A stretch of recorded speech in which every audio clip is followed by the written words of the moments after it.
All right. I see y'all, and I have ended up back in the doghouse again. Today, we are going to play with Gimp molding.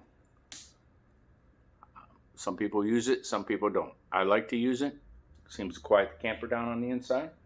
Gimp molding is pretty simple.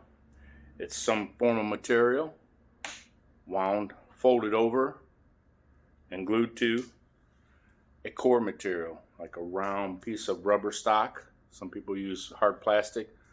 I've seen wire used on vintage campers. Hey, you just flip your material over backwards, lay your core material over, fold it over. You can put a piece of glue in there if you want to hold it, run a bead down the length of it.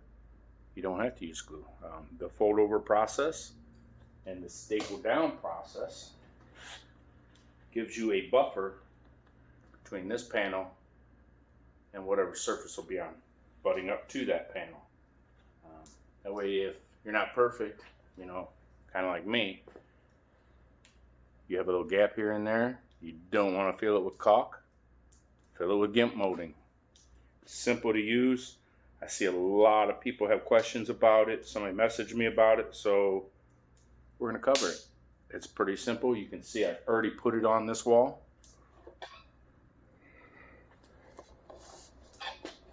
It's all along the top edge. I cut this one super short because behind it right there, we are going to obviously put glue down and brad nail our ceiling structure and wall structure in behind it. But it just gives a nice finish to it. You can see it all the way down there. And once the wall does sit on here,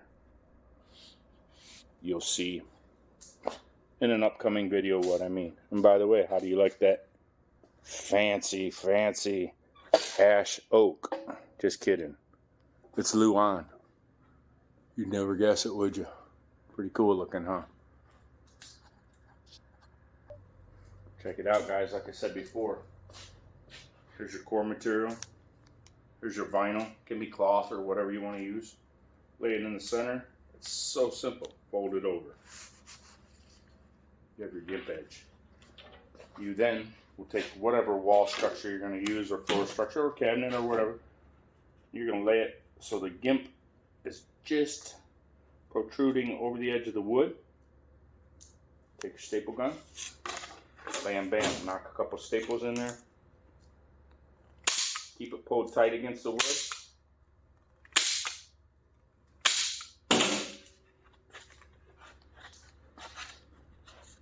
And you can see how that would act as a buffer between a piece of wood up here. Gives a nice transition between the two pieces. Covers up any issues you may have. Again, we're not using this. It's obviously just a scrap piece. That was just a kind of quickie to show you how to make it. Hope it helps some of y'all out. There, guys, is a picture of that welting, piping, Gimp molding, whatever you want to call it. This one's just got a 1/8" rubber core in it, and it's surrounded by a cloth material. They make it in vinyl, all kinds of stuff.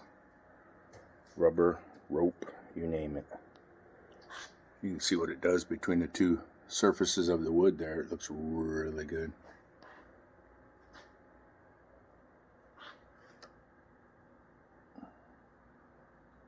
That wood's sturdy. All right. Let's get back on the roof.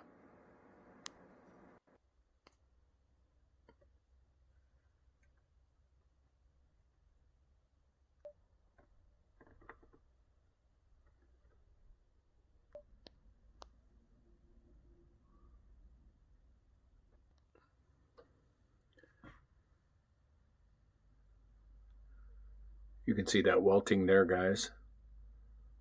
It just cleans up the edges really nice.